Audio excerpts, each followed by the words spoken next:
everyone. Thank you for joining Knitting Knowledge and Pearls of Wisdom. This is episode 4 and I'm really thrilled because we've got a great exciting lesson today because we're actually going to be making a project. We're going to be starting on making this, so I'm thrilled to show you how to do that. For those of you I haven't yet met, I'm Cheryl Lampard. I'm an image consultant. My company is Style Matters International, and I've always had the passions of knitting and sewing in my life. In fact, I used to own a yarn store, a designer yarn and knitwear store in Brighton, England. That's more years ago than I care to remember. Anyway, thank you so much for joining today. I hope this will be a really interesting class for you. So I'm afraid we had a few technical difficulties. It seems that Facebook likes to do their updating and algorithms exactly at this time every Tuesday. So if we find out that is the case, then we may have to think about changing the time or doing a pre-record. But that's for later. We'll worry about that later. Anyway, we're going to turn the camera now and I'm going to sit down and we're going to start. I'm going to show you how to do this.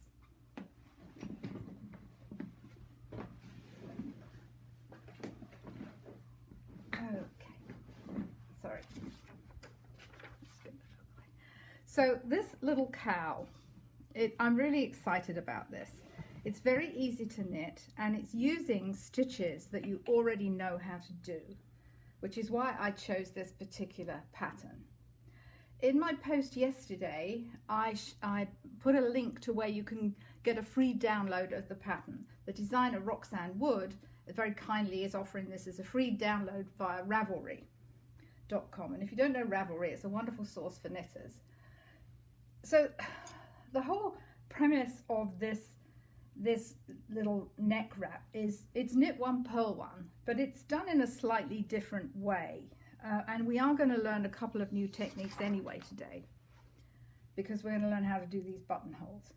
But what's interesting, you already know how to do the stitches. It's just the pattern, the way that it's done.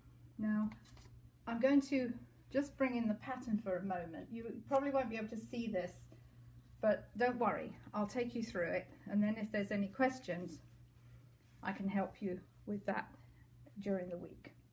The first thing is the yarn. The designer has done this in a yarn that's no longer available. That really doesn't matter because you may not want to do it in that particular yarn anyway. What's important though is you use the right weight of yarn. And by weight, very confusingly, that actually means thickness of yarn, because yarn is generally sold in 25 gram, 50 gram, 100 gram balls, or whatever the imperial metric is for that. But when we refer to weight, we talk about the thickness. And here's a little chart here that I pulled off the internet. We want to use for this a super bulky, which is a number 6. And you'll see these days ball bands give you a lot of information. This ball band for the yarn that I'm using has this super bulky number 6. And the needle size to go with that, they suggest it's a US 11, which would be an 8mm if you're on European sizing. I must admit, I do remember them in European sizing better than in US sizes, but there's so many different ways of interpreting. Doesn't matter. It's a US 11 or an 8mm, and that's what I've got today. So I'm using the same needle size and the same thickness of yarn that the designer has used. Now, you should really do a gauge swatch, a tension swatch, which I actually did. I'll come back to that later. But I would say when you're doing something like this, a scarf or a neck wrap, if your tension or your gauge is a little bit off, or if you've got different yarn and you want to use that, that's fine. It's not as crucial as a garment that has to fit, where the gauge, if that's off, then it's not going to fit. It's either going to be too big or too small, and you're going to be disappointed. But something like a cowl or a neck wrap is a bit more forgiving for that. So to start off with, and the other things you're going to need are 2 buttons and a yarn needle. I'll come to that at the end of this to show you what that is. Now the other technique that we're going to use is a long tail cast on. You can use any cast on for this. I'm just going to swivel this around because I need to show you my hands. You can use any cast on for this, but I want to show you the long tail cast on because it's a really nice one. I use it a lot. I do like it. I use it a lot. And it's called a long tail for a reason, because you're going to be using one needle, you're going to be using your slip stitch, and you're going to be using the yarn that comes from the left side. So here is my ball of yarn here. That's over to my right, as normally would be the case. Let's get rid of those for a second, so you've got a clearer picture. Now, the thing is with the long tail yarn, you have a long tail cast on, you have to judge how much yarn you're going to need for your cast on. There are various formulas for that. Some work, some don't work so well, and it depends on the stitch that you're going to do. With 19 stitches, which is what we're casting on here, it's not the end of the world if I run out of yarn in the middle. I can just start again. But if I'm casting on 170 stitches and I get to 160 stitches and I've run out of yarn, I'm not going to be happy. So you do have to work out, you do have to have some knowledge about how to work out how much yarn you're going to need for that cast on. Anyway, when I did this for my sample, I just really did the sort of the length of my arm, and that was fine. So here to here, and I'll have a bit left over. Better to have a little bit left over than not enough. So we start with our slip knot. You all remember how to do that. I know you do. Okay, now we put the right hand needle. I'm going to use a matching set of needles today because I need this size of needle. So this is in my right hand. You can either hold the needle like that. I sometimes loop the yarn around my index finger on the right hand. If you find that too tricky at the moment, don't worry. Just hold the yarn like that. I do it out of force of habit. I've got this long tail in my left hand, and I'm going to loop that round my thumb. So I'm looping that round my left thumb. Then I'm going to put the point of my needle in, throw my yarn round, and pull. That's one stitch, two, four. The reason I like this long tail, it does give you a little bit of stretch in the hemline, as it were. But if this isn't for you, that's fine. You can use either of the other two cast-ons that we've done in previous weeks. And don't make it too tight either. 8, need a few more. 9, 10, 11, 12, 13. Oh, look, I'm going to play yarn chicken again. 15, 16, whoops, 16, 17, 18, 19. I'll just check that I've got the right amount, because it is important in this pattern that you have an odd number. 1, 2, 3, 4, 5, 6, 10, 11, 12, 13, 14, 15, 16, 17, 18. I need one more. There we go. 4, 8, 12, 16, 17, 18, 19. Oh, I nearly ran out. You see, it's not infallible. The length of your arm isn't infallible. Anyway, okay. Now I'm going to show you. Now the pattern row, it's one pattern row. That sounds a bit odd. What I mean by that is, in previous ribbing that we've done, the knit one, purl one, we've knitted the knits and purled the pearls. When we did seed stitch last week, we knit the pearls and purled the knits. On this one, we're doing exactly what it tells us to do every row. So we're doing a knit 2 and purl 2. And we're doing that until the last 3 stitches, and then we do something slightly different, and that's really important. That's why we need an odd number to get this pattern, or this pattern stitch. When you see, and I don't know if you can see this here, but the knit 2 and purl 2 here says knit 2, purl 2, repeat from. Those are within an asterisk. When you see that, it literally means that little repeat, that is a pattern repeat, and you just do it until you're told otherwise. So this could be, 100 odd stitches, and it was anything that's within those asterisks you do until it tells you otherwise. So that's what I'm going to do now. So we're back to our knit, get that out of the way so you can see what I'm doing. 2, purl, 2. Again, this nice kind of mild yarn gives a nice texture to it as well. It sort of creates some pattern for you while you're knitting.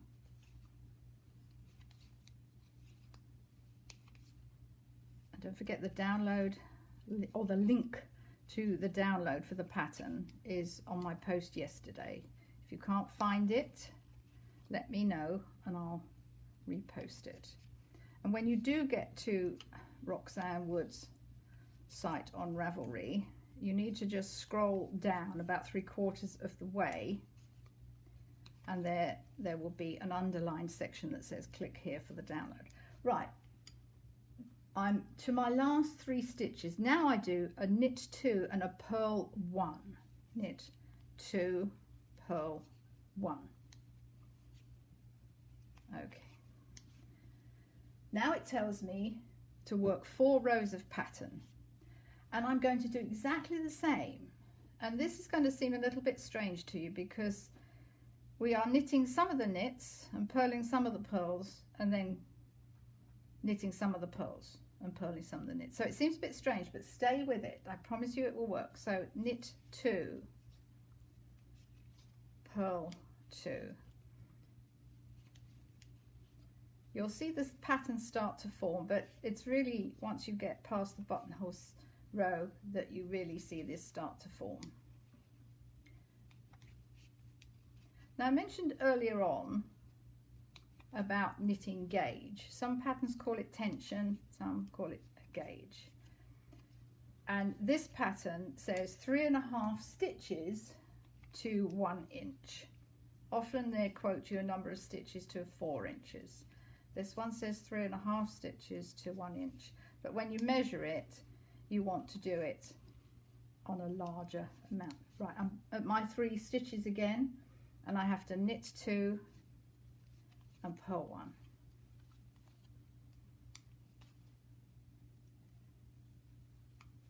Okay, I'm turning around again. Now I sometimes pull the yarn on my first stitch a little tighter. I don't like loopy ends of rows or beginnings of rows. So I sometimes pull that a little tighter. I'm doing knit 2, purl 2, and I'm going to do these 4 rows because then we do have buttonhole row. And if you get lost while you're doing it, just see what you've got on the needle. There's my knit 2, there's the little nubs of the purl 2. I've done 2 knits there, so I know I need to do 2 purls. 2 knits. Purls.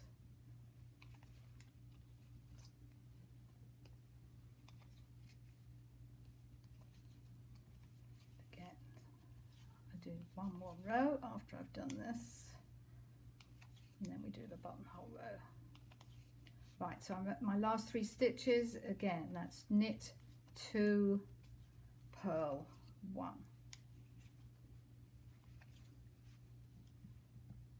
My last row before I do my buttonholes. Knit 2, purl 2,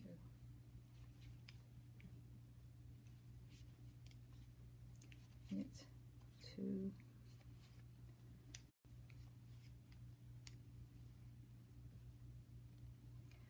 and you can already see those nice sort of chunky knit stitch ribs kind of standing out.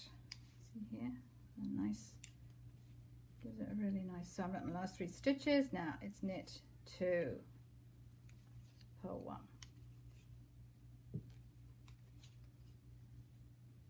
And you see the pattern is sort of the same either side. So it's almost reversible until you put your buttons on, and you want that to do it the right way. So here's the exciting bit now. Now we do our buttonhole row.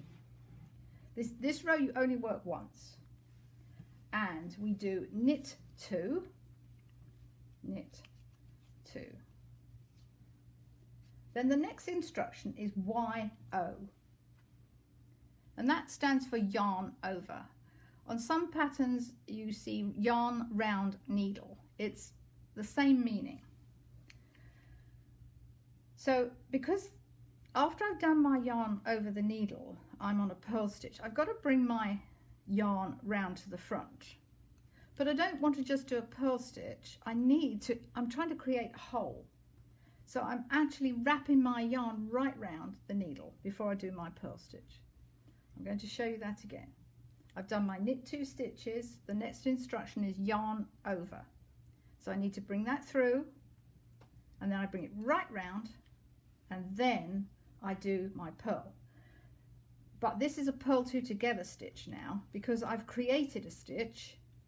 Although I've created a hole, I've also added a stitch, and that will become apparent in a minute. I've now got to decrease. We did this kind of decrease last week. So I'm doing a purl 2 together. So I did knit 2, brought my yarn round, I wrapped it over the needle, and I purled 2 together.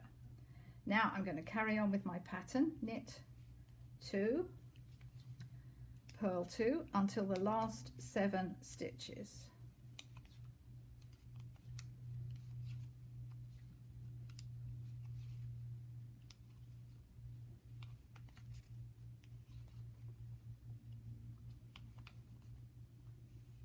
I'm getting my yarn wrapped around the end of my needle because I'm trying to hold it so you can see it rather than keeping it close to my body as I normally would. So, 3, 4, 5. Oh, I've done 2 stitches too many. You didn't see that bit. I've just unpicked them. Okay, 7 stitches I'm left with.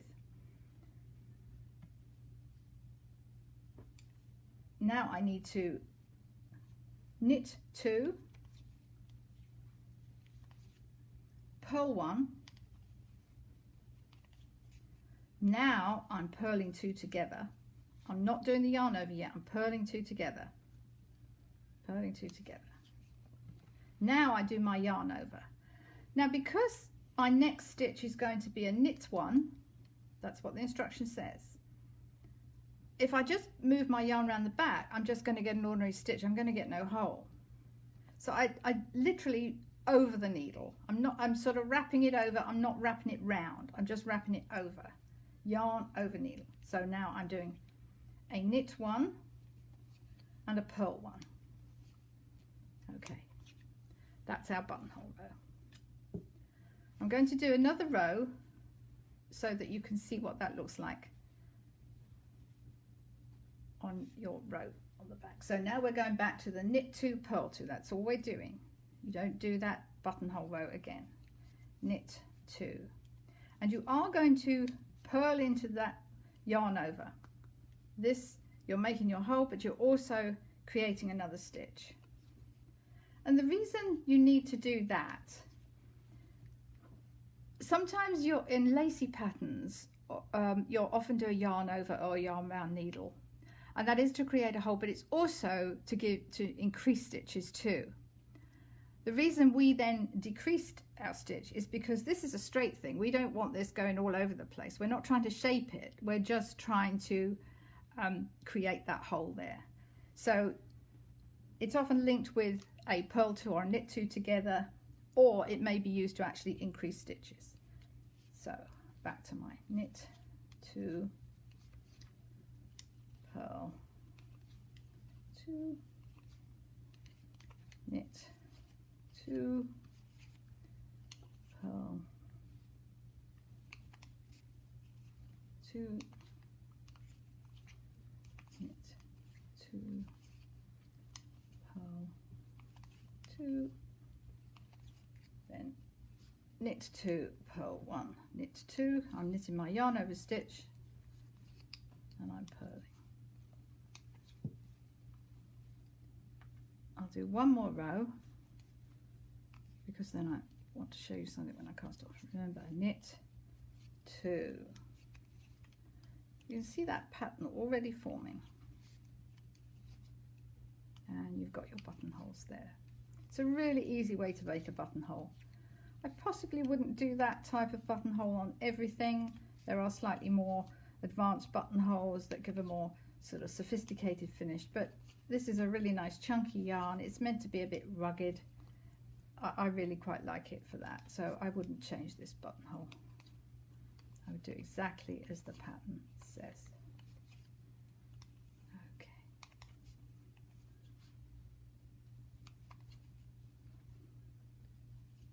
You can see that hole nicely. Okay. So there you can see a buttonhole there. Now on the reverse side, you'll see that especially on this buttonhole, that the knit is sort of slightly offset from where we started to do it. Honestly, it really doesn't matter, and it's the same here. It's kind of offset, but once you get the buttons on, you're never going to see that. And that's another reason, if I was doing this kind of stitch pattern and a buttonhole that was always going to be seen, maybe it's going to be on the front of a cardigan or something like that, I would use a different technique. But for this, it's absolutely fine. Right. I'm going to cast this. I'm going to bind off now because I want to show you what to do, how to weave your ends in. And I want to also show you the placement of the buttons. The cast off is exactly the same as the stitch pattern. You keep the stitch patterning. So it's knit 2. Remember how we did this last time. Knit 2. We're going to now purl 2.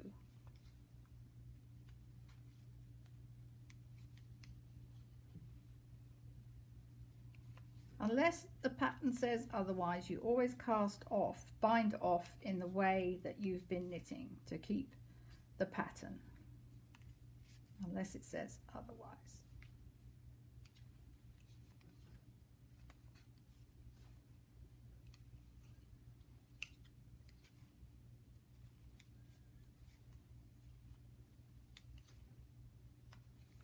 So you would not cast off at this point. You need to knit 22 inches or whatever you're comfortable with for your neck. You could make it a little larger if you wanted to. You could overlap the ends a bit more, but I did exactly as the pattern instructions said because I wanted to see how that was going to work out. I think I've lost track here, but never mind.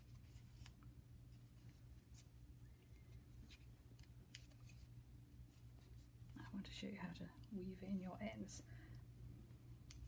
The other thing the pattern talks about here is blocking the piece. I didn't do that. Blocking is a technique where it really smooths everything out and neatens everything up, where you can wet block or dry block. That's for another time. I didn't actually block this one because I really like the texture, the nice nubbly ribs, and because of the yarn I'm using, it's an acrylic yarn here, I really didn't want to flatten that out too much, but okay. So I'm going to knot my, now you can see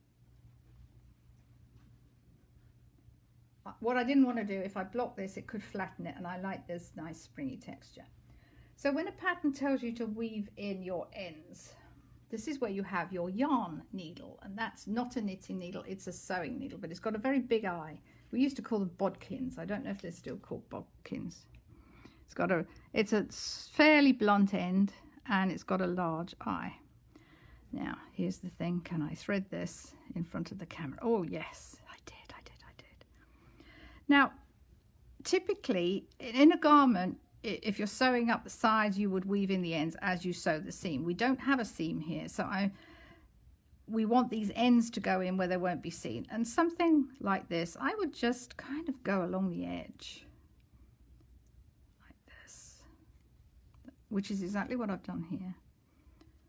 And then I wouldn't, you need to be careful. I'm going to follow the line of my stitching, and then I might just go up this side. What I don't want to do is disrupt the stitch pattern, and I might just sort of run that up there. That's all you're doing. You're sewing in or weaving in your ends. Oh, I've got to pull that a bit there. It looks messy, but it works. And then you can just cut that off. And that's going nowhere. That's not going to unravel. And I would do the same with that one. Okay, so that's exactly what I did when I got to the end of this one, and I did the same here. I wove that in using a bodkin or a yarn needle. Okay, so you don't want to do it tightly. You're just literally weaving those ends in so they're nice and neat. And by the time that's nice and settled, that's not going anywhere. It's not going to unravel. So when it comes to the placement of your buttons, this is where you could have fun. So remember, you're not sewing the buttons on the end, otherwise you'll just get them this way. And if you like that to wear as a neck wrap, that would be fine, but that's not what I wanted. So our buttons are going sideways. So here are our buttonholes. And all you do there is really, you decide how far up you want them. And this is where I say, if you wanted to knit more than the 22 inches or so, you could place your, let's assume this, let's say you'd knitted another few inches, you could have almost a tail coming out. That would be quite attractive too. So your buttons would be here and here. But again, I did it exactly as the pattern said. So my buttons, there's my buttonholes. My buttonholes are up the side. And literally just place your end with the buttonholes and see where the buttons will go. Stick a pin or something that sticks out so you know where to sew them. I used buttons that are on a shank, and I confess I did not use this thick yarn to actually sew on my buttons. That's going to actually be quite difficult. I very often, with a thick yarn, I very often will use a sewing thread, and that's what I did here. I just used some sewing thread, and I did it in black so that you could see it. But I might ordinarily have done that in a grey or something, so it just disappears into the knitting. So depending on the buttons that you choose, it's going to be hard to sew buttons on with that sort of thread, with the knitting thread, with the knitting yarn. Gosh, I'm losing words again today. So think about how thick your yarn is and decide if you want to sew them on with a thread, or if the yarn is okay and the buttonholes are big enough, the buttonholes on the buttons are big enough. So that's our little cowl, our neck wrap. I hope you enjoy knitting yours. It's a really fun piece, and you could make that for all sorts of people in your family. If you have any questions or difficulties, don't hesitate to email me, place comments on my Facebook page during the week. I'll get to everybody, I'll answer them all. I hope you enjoyed that, and remember, don't get stressed about anything. I'm here to help. So once again, enjoy your knitting, stay safe, stay home, keep calm and keep knitting, and we'll see you next week. Thank you so much again for joining us. Bye bye for now.